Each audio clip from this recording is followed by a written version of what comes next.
Avec la nouvelle mise à jour de Filmora, la 13.1.8, une nouvelle fonctionnalité a été ajoutée, l'outil de dessin.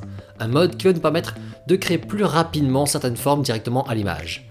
Allez, petit tour d'horizon de cette nouvelle possibilité. Salut, c'est Nico, bienvenue sur la chaîne Wondershare Filmora France, j'espère que vous allez bien. Aujourd'hui, on découvre donc une nouvelle fonctionnalité qui a été rajoutée récemment sur Filmora, l'outil de dessin. Alors pour ça, il faut avoir la dernière version du logiciel, Filmora 13, et penser à bien le mettre à jour. Pour ça, si votre logiciel ne vous propose pas par défaut de faire une mise à jour, eh bien il suffit d'aller dans Aide ici, et ensuite vérifier les mises à jour. Comme ça, vous pourrez avoir les dernières nouveautés.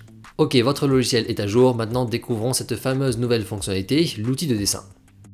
Dorénavant, sur Filmora 13, au-dessus de votre timeline, là où vous retrouvez la plupart des outils, il y a en plus ce petit carré. C'est justement l'outil de dessin.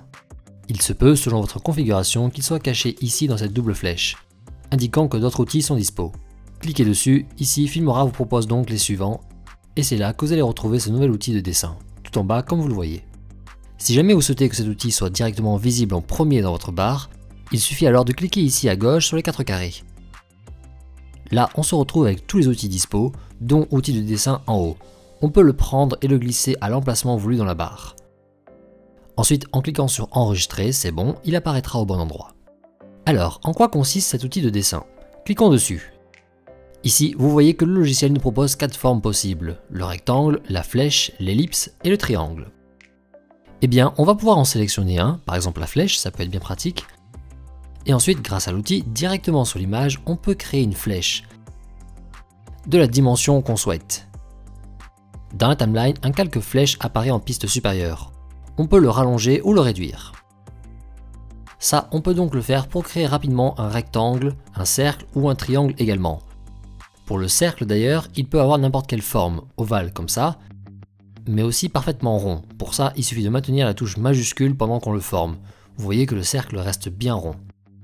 Ensuite, ce qui est important avec ce nouvel outil, c'est que tous les éléments qu'on crée restent bien sûr personnalisables comme tout le reste. Une fois que j'ai créé mon rond par exemple, ici dans ces réglages, je retrouve bien les réglages principaux d'échelle, de position, de rotation, etc. Mais aussi, vous voyez en dessous, je peux bien entendu changer sa couleur. Et avec cette option là, je peux même en faire un dégradé. Très utile pour bien distinguer une flèche, avec les réglages suivants, il est possible de rajouter un contour, de la couleur et épaisseur qu'on souhaite notamment.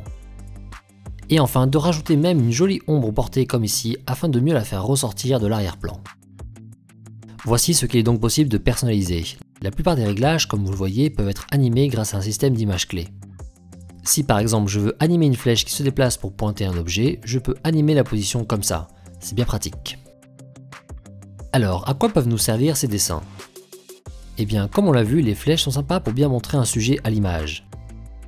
Le rectangle, lui, est souvent utilisé dès qu'on veut créer des compositions, par exemple un encadré pour un texte comme ici. Ou alors, comme on l'avait vu dans un précédent tutoriel, des animations comme ça. Une animation de carte, le trait rouge ici c'est un rectangle qu'il faut créer. Avant, pour faire ça, il fallait aller dans Médias libres, Bibliothèque et Couleurs unies, ensuite prendre la bonne couleur et enfin redimensionner le calque comme il fallait, assez galère. Maintenant, l'outil de dessin facilite les manipulations. Et enfin, un dernier petit exemple pour la route avec le cercle, pour créer par exemple des rendus comme ici. Un split screen avec un joli encadré blanc ou autre couleur autour de ta vignette. L'outil de dessin avec l'ellipse te permet de faire ça facilement. Si d'ailleurs ça vous intéresse un petit tuto sur ce genre de recadrage circulaire, n'hésitez pas à nous demander. Voilà, vous savez tout sur ce nouvel outil de dessin, un accès rapide pour créer les formes primaires sur Filmora. Allez, si vous avez une question ou un souhait pour un prochain tutoriel sur Filmora, surtout n'hésitez pas en commentaire. Quant à moi, je vous souhaite de bons montages et on se dit à la prochaine. Ciao!